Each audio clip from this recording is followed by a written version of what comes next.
లూకా సువార్త 4వ అధ్యాయము 1 నుండి 13 వచనాలు ధ్యానించబోతున్నాం. లూకా సువార్త 4వ అధ్యాయము 1 నుంచి 13 వచనాలండి. ఇంతవరకు మనము లూకా సువార్తలో 3 అధ్యాయాలను ముగించాము. కొన్ని విషయాలు నేర్చుకోగలిగాము. దేవుడు కృప చూపించాడు. మనము లూకా సువార్తని 5 భాగాలుగా ప్రారంభంలో పరిచయంలో విభజించాం. 5 భాగాలుగా 24 అధ్యాయాలని 5 భాగాలుగా విభజించాం. ఫస్ట్ లో ప్రారంభంలో ఆ 5 భాగాల్లో మొట్టమొదటి భాగం ఏదంటే మనుష్య కుమారుని యొక్క సిద్ధపాటు. ఈ మనుష్య కుమారుని యొక్క సిద్ధపాటు అనే మొదటి భాగాన్ని ఈ దినము ముగించబోతున్నాం. లూకా సువార్త 24 అధ్యాయాలను 5 భాగాలుగా విభజించాము పరిచయంలో. ఈ 5 భాగాల్లో మొదటి భాగం ఏంటంటే మనుష్య కుమారుని యొక్క సిద్ధపాటు అనేటువంటి భాగాన్ని ఈ 4వ అధ్యాయము 13వ వచనముతో ముగించబోతున్నాం. 4వ అధ్యాయము 1 నుంచి 13 వచనాల్లో ఉన్న కాంటెక్స్ట్ ఏంటంటే యేసు క్రీస్తు ప్రభుల వారు అపవాది చేత శోధింపబడుట. యేసుక్రీస్తు ప్రభుల వారు అపవాది చేత శోధింపబడుట. మరి శోధన అనేది దేవుడు మనుషులకు కలుగు చేయడు. దేవుని ద్వారా శోధన రాదు. కీడు విషయమై దేవుడు ఎప్పుడు కూడా ఎవరిని శోధించడు. యాకోబు పత్రికలో ఒక మాట చూద్దాం. యాకోబు రాసిన పత్రిక దయచేసి 1వ అధ్యాయం. యాకోబు రాసిన పత్రిక 1వ అధ్యాయము 13వ వచనంలో ఉందండి. దేవుడు కీడు విషయమై శోధింపబడనేరడు,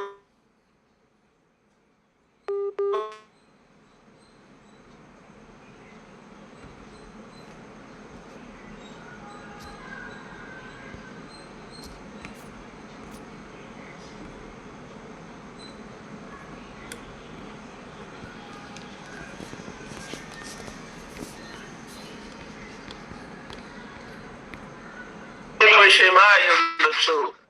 మనుష్య కుమారుణ్ణి తని అయినటువంటి దేవుడు శోధన జయించువాడు ధన్యుడు అనేటువంటి మాట కూడా మనం అక్కడే చూస్తాం. శోధన సహించువాడు ధన్యుడు. చూడండి, లూకా సువార్త 4వ అధ్యాయంలోనికి వద్దాం. లూకా సువార్త 4వ అధ్యాయం 1. యేసు పరిశుద్ధాత్మ పూర్ణుడై యోర్దాను నది నుండి తిరిగి వచ్చి, యోర్దాను నదికి ఎందుకు వెళ్ళాడంటే 3వ అధ్యాయంలో మనం చూసాం. బాప్తిసం పొందడానికి, బాప్తిసం ఇచ్చే యోహాను చేత బాప్తిసం పొందడానికి యోర్దాను నదిలో బాప్తిసం పొందాడు. అక్కడి నుంచి తిరిగి వచ్చినప్పుడు బాప్తిసం పొందిన తర్వాత 40 దినములు ఆత్మ చేత అరణ్యములో నడిపింపబడి అపవాది చేత శోధింపబడుచుండెను. అది చూడండి, శోధన అనేది దేవుని యొద్ద నుండి కలగదు. అపవాది శోధిస్తూ ఉంటాడు మనుషుల్ని. ఆ శోధనని మనం జయించాలి. ప్రత్యేకంగా చెప్పాలంటే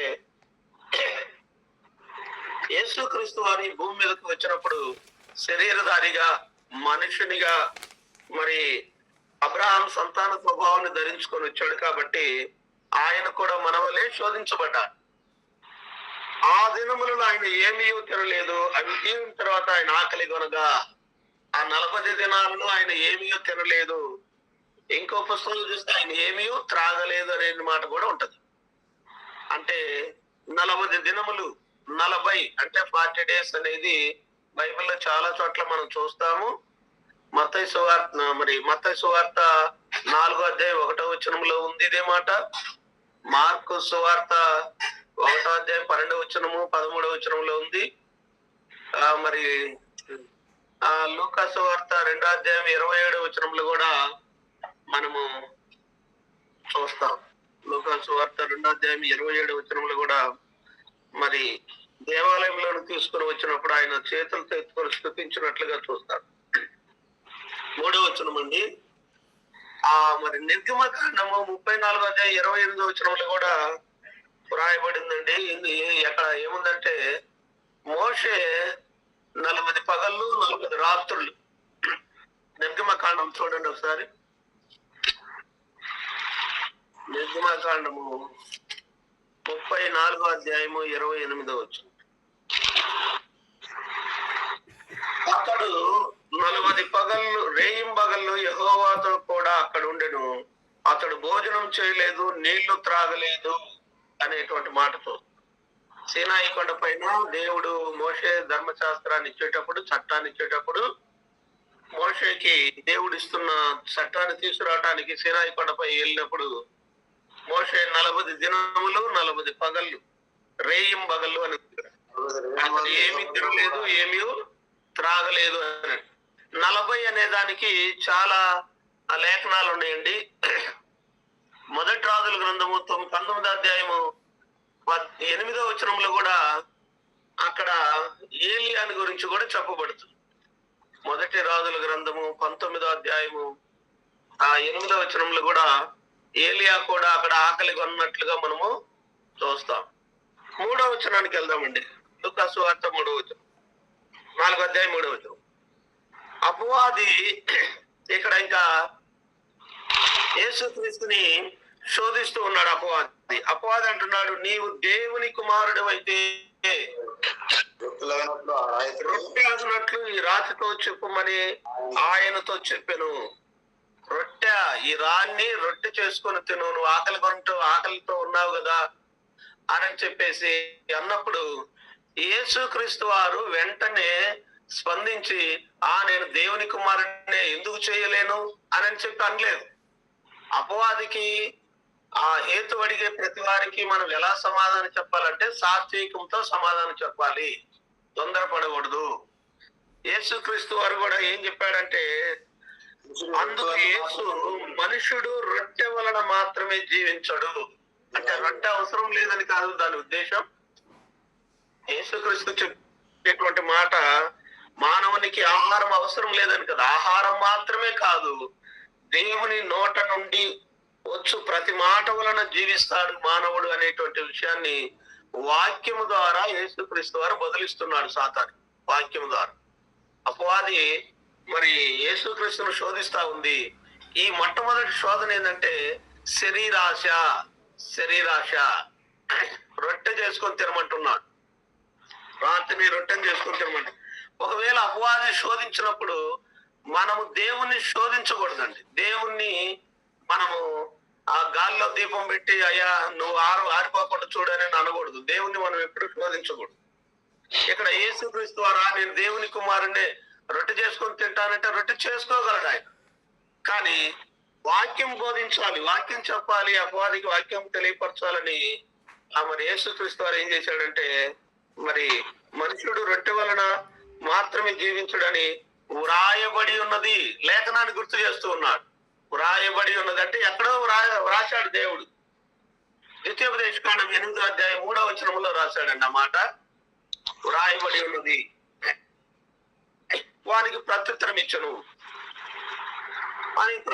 ఇచ్చను. చూడండి 5 నుంచి 7 వచనాల్లో అపవాది మరలా తరచుగా యేసుతో మాట్లాడుతూ ఉన్నాడు, యేసుక్రీస్తు వారితో మాట్లాడుతూ ఉన్నాడు. 5 నుంచి 4వ అధ్యాయం 5 నుంచి 7 వచనాలు. అప్పుడు అపవాది ఆయనను తీసుకుని పోయి భూలోక రాజ్యములన్నిటినీ ఒక్క నిమిషంలో ఆయనకు చూపించి, ఇది ఈ యొక్క శోధన ఏంటంటే శరీరాశ, నేత్రాశ, కళ్ళకు చూపించాడు.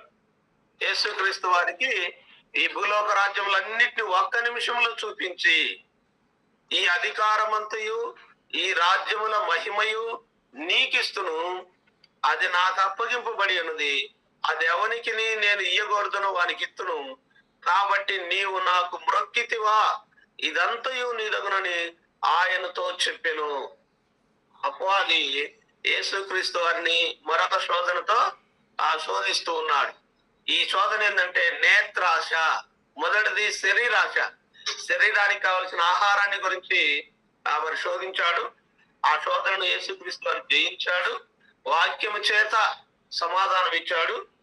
మరలా రెండవ శోధనగా అపవాది ఏం చేస్తున్నాడంటే ఈ రాజ్యములన్నిటిని ఒక్క నిమిషంలో చూపించి, ఆ మహిమ, ఆ రాజ్యములు, ఆ అధికారము అంతా నీకు ఇస్తాను, అయితే నువ్వు నాకు మ్రొక్కాలి అని యేసుక్రీస్తు వారిని అడుగుతున్నాడు అపవాది.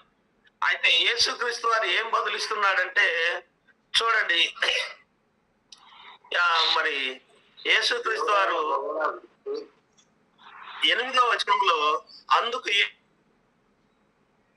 యేసు నీ దేవుడైన ప్రభువునకు మ్రొక్కి ఆయనను మాత్రము సేవింపవలెను అని వ్రాయబడి ఉన్నదని వానికి ప్రత్యుత్తరం ఇచ్చెను అని వానికి ప్రత్యుత్తరం ఇచ్చాడు. వానికి అంటే అపవాదికి, సాతానికి మరి ప్రత్యుత్తరం సమాధానం చెప్తూ ఉన్నాడు. ఒక చోట రాయబడి ఉన్నది, మరి ప్రభువునకు మాత్రమే మనం మ్రొక్కాలి, మనుషులకు మనం మ్రొక్కబడి చేయకూడదు, మనం మొక్కకూడదు, మరి మనుషులను ఆరాధించకూడదు అని చెప్పేసి అపవాదికి యేసుక్రీస్తు వారు సమాధానం ఇస్తున్నాడు. ద్వితీయోపదేశకాండము 6వ అధ్యాయము 13వ వచనంలో ఆ మాట వ్రాయబడి ఉన్నదని యేసుక్రీస్తు వారు అపవాదికి సమాధానం ఇచ్చాడు. అదే ద్వితీయోపదేశకాండము 10వ అధ్యాయము 20వ వచనంలో కూడా ఆ విధంగా వ్రాయబడింది. చూడండి, మనుషులను మనం ఆరాధించే వారముగా ఉండకూడదు, ఆ తర్వాత దేవదూతలను సైతం మనం ఆరాధించకూడదు. ఆయన్ని హత్తుకుని ఆయన నామమున ప్రమాణం చేయవలెను. 10వ అధ్యాయం 20వ వచనంలో కూడా ఒక మాట వ్రాయబడింది. ప్రకటన గ్రంథంలో ఒక మాట ఉందండి. ప్రకటన గ్రంథంలో దేవదూతలను కూడా మనం ఆరాధించకూడదు.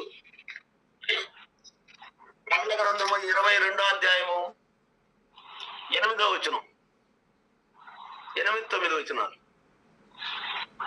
యోహానును నేను ఈ సంగతులను వినినవాడను చూచిన వాడను. నేను విని చూచినప్పుడు వాటి నాకు చూపుచున్న దూత పాదముల ఎదుట నమస్కారం చేయుటకు సాగిలపడగా అతడు, వద్దు సుమి, నేను నీతోనూ ప్రవక్తలైన నీ సహోదరులతోనూ ఈ గ్రంథముందున్న వాక్యములను గైకొను వారితోనూ సహదాసుడను, దేవునికే నమస్కారం చేయమని చెప్పాను. చూడండి, మరి యోహాను, అపోస్తలుడైన యోహాను కూడా దూత పాదములు సాగిలపడినప్పుడు దూత సహితం ఏమంటున్నాడంటే దేవునికే నమస్కారం చేయాలి, దేవుణ్ణి ఆరాధించాలి, దేవునికే మ్రొక్కాలి అని చెప్పేసి యేసుక్రీస్తు వారు ఇచ్చిన సమాధానాన్ని యోహాను గారు కూడా తెలియజేస్తున్నారు.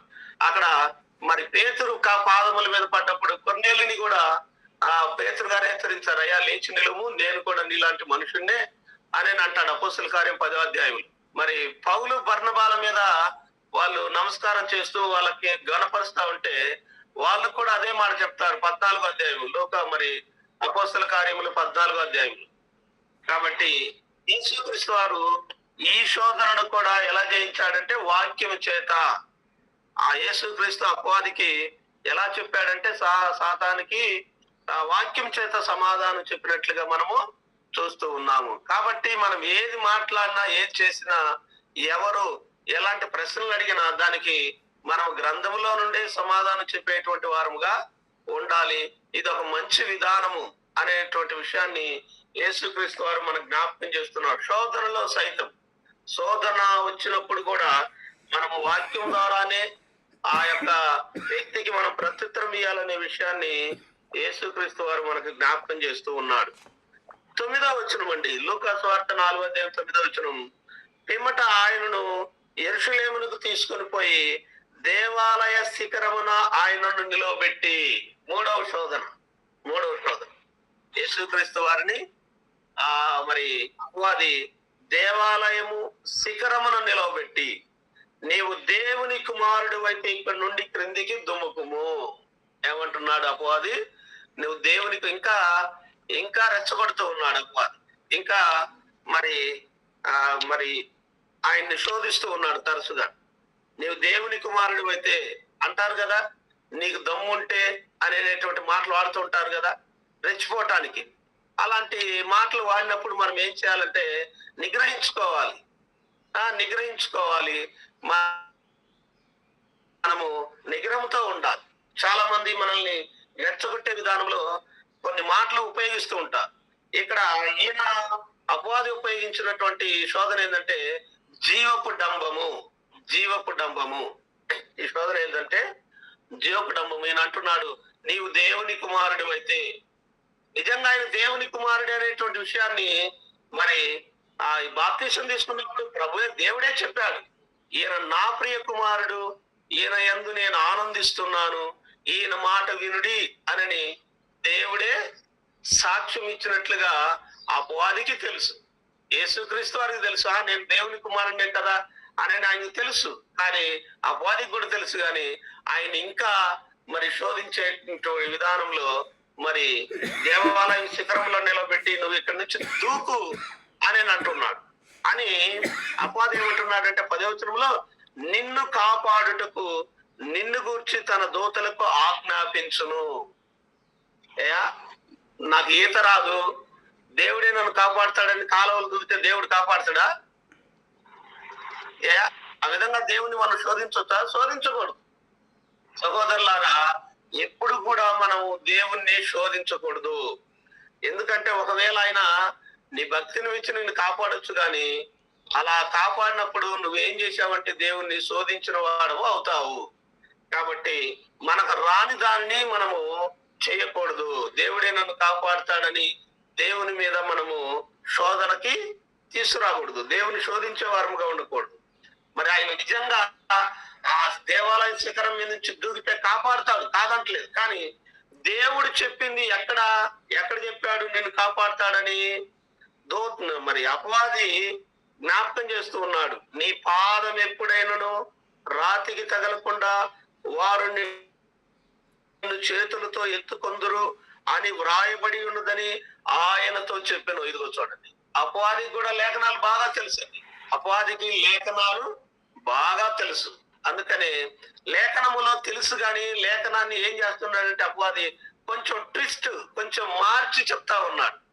నువ్వు పైనుంచి దూకితే దేవుడు నిన్ను కాపాడుతాడు, పైనుంచి దూకితే కాపాడుతాడని చెప్పాడు దేవుడు లేఖనంలో. 91వ కీర్తన చూడండి ఒకసారి. 91వ కీర్తన మనం గమనించినట్లయితే సహోదరులారా, అక్కడ దేవుడు పైనుంచి దూకితే కాపాడుతానని చెప్పలేదు. ఆయన ఏమని చెప్తున్నాడంటే మనం చూద్దాం. 91వ కీర్తన 10, 11, 12 వచనాలు చదువుదాం. నీ రాదు, నీకు అపాయం ఏమీ రాదు, నీకు ఏ తెగులును నీ గుడారమును సమీపించదు, నీ మార్గములన్నిట్లో నిన్ను కాపాడుటకు ఆయన నిన్ను గురించి తన దూతలకు ఆజ్ఞాపించును. నీ పాదములకు రాయి తగలకుండా వారు నిన్ను తమ చేతుల మీద ఎత్తి పట్టుకొందురు. మార్గములో కాపాడుతానన్నాడు, కానీ ఎగిరి దూకితే కాపాడుతానని దేవుడు చెప్పలేదు లేఖనాలు. కానీ అపవాది ఏం చేస్తున్నాడంటే, నువ్వు పైకి ఎక్కినావు, ఇక్కడ నుంచి దూకు నిన్ను కాపాడుతాడనే ఒక చిన్న ట్విస్ట్ తోని ఆయన శోధిస్తూ ఉన్నాడు. కాబట్టి ప్రియమైన సహోదరులారా, మరి దేవుడు చెప్పిన లేఖనాన్ని అపవాది కొంచెం మార్చి చెప్తాడు. దాన్ని మనం గమనించాలి. నీ మార్గంలో నువ్వు నడిచి వెళ్తూ ఉన్నప్పుడు దేవుడు నిన్ను కాపాడుతాడు, కానీ నువ్వు పై నుంచి దుమికితే దేవుడు కాపాడుతాడని మరి దేవుడు ఎక్కడ చెప్పలేదు. కానీ అపవాది ఏమంటున్నాడంటే, దేవాలయం శిఖరమున ఆయన నిలవబెట్టి జీవోపడంబాన్ని మరి కలగజేస్తూ ఉన్నాడు. మరి ఆయన్ని యేసుక్రీస్తు వారిని ఇంకా మరి శోధనకు గురి చేసేటువంటి వారుగా ఉంటూ ఉన్నాడు. అందుకు యేసు అంటున్నాడు, నీ దేవుడైన ప్రభువును శోధింపవలదు. ఆయన యేసుక్రీస్తు వారు కూడా ఎలా సమాధానం చెప్తున్నాడంటే, వాక్య రూపేణ సమాధానం ఇస్తున్నాడు. నీ దేవుడైన ప్రభువును శోధింపవలదు అని చెప్పబడి ఉన్నదని వానికి ప్రత్యుత్తరం ఇచ్చును అని రాయబడింది. దేవుని మనం శోధించకూడదు. నువ్వు కాపాడుతావా లేదా అని చెప్పేసి నువ్వు దీపం ఆరిపోకుండా ఉంచుతావా లేదా అని మనం అనకూడదు. లేకుంటే నాకు రాని పని నేను చేస్తాను, నువ్వు నన్ను కాపాడని దేవుని మనము శోధించకూడదు అని వ్రాయబడి ఉన్నది. అది కూడా లేఖనంలో వ్రాయబడింది. ద్వితీయోపదేశకాండము 6వ అధ్యాయము 16వ వచనంలో ఉందండి. ఒక మాట చూద్దాం. ద్వితీయోపదేశకాండము 6వ అధ్యాయము 16వ వచనం. మీరు మస్సాలో మీ దేవుడైన యెహోవాను శోధించినట్లు ఆయనను శోధింపకూడదు. ఇశ్రాయేలు ఏం చేశారంటే, మస్సాలో దేవుణ్ణి ఏం చేశారంటే శోధించారు. మనం ఆ విధంగా శోధించకూడదు, దేవుణ్ణి మనం శోధించకూడదు అనే విషయాన్ని మరి యేసుక్రీస్తు ప్రభుల వారు ఇక్కడ తెలియజేస్తూ ఉన్నాడు. తర్వాత నీ దేవుడైన ప్రభువును శోధింపవలదు అని చెప్పబడి ఉన్నదని వానికి ప్రత్యుత్తరం ఇచ్చును. అపవాదికి యేసుక్రీస్తు వారు వాక్యం చేత సమాధానం ఇస్తున్నట్లుగా మనం చూస్తూ ఉన్నాం. 13వ వచనం అండి, 13వ వచనం. అపవాది ప్రతి శోధనను ముగించి కొంతకాలం ఆయనను విడిచిపోయెను.